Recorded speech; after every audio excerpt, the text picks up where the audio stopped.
সাময়িক বরখাস্ত পুলিশ কর্মকর্তাদের নিয়োগ বহালের নির্দেশ। BD focus news. ছাত্র জনতার গণ অভ্যুত্থানে পদত্যাগ করে দেশ ছেড়ে ভারতে অবস্থান করছেন সাবেক প্রধানমন্ত্রী শেখ হাসিনা। তার সরকারের পদত্যাগের পর এখন রাষ্ট্রীয় প্রতিষ্ঠানগুলোতে সংস্কারের দাবি উঠেছে।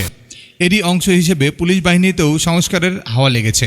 বিভিন্ন সময়ে প্রশাসনিক কারণে বাহিনীর যেসব সদস্য সাময়িকভাবে বরখাস্ত হয়েছিলেন তাদের বরখাস্তের আদেশ প্রত্যাহারের ঘোষণা দিয়েছে পুলিশ।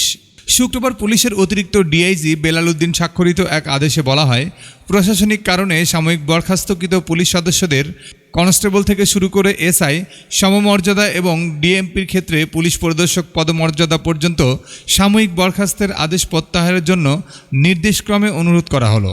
তবে আদালতের নির্দেশে যারা চাকরিচ্যুত হয়েছেন তাদের ক্ষেত্রে এই আদেশ প্রযোজ্য হবে না জানিয়ে আদেশে আরও বলা হয়, এই নির্দেশনা বিজ্ঞ আদালতের আদেশ এবং ফৌজদারি মামলাজনিত কারণে সাময়িক বরখাস্তকৃত পুলিশ সদস্যদের ক্ষেত্রে প্রযোজ্য হবে না।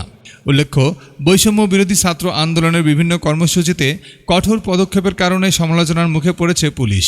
পুলিশের নতুন প্রধান মাইনুল ইসলাম বলেন, আন্দোলন দমন করতে গিয়ে আইনশৃঙ্খলা বাহিনী কিছু ক্ষেত্রে মানবাধিকার লঙ্ঘন করেছে বলে স্বীকার করে তিনি ক্ষমা চেয়েছেন।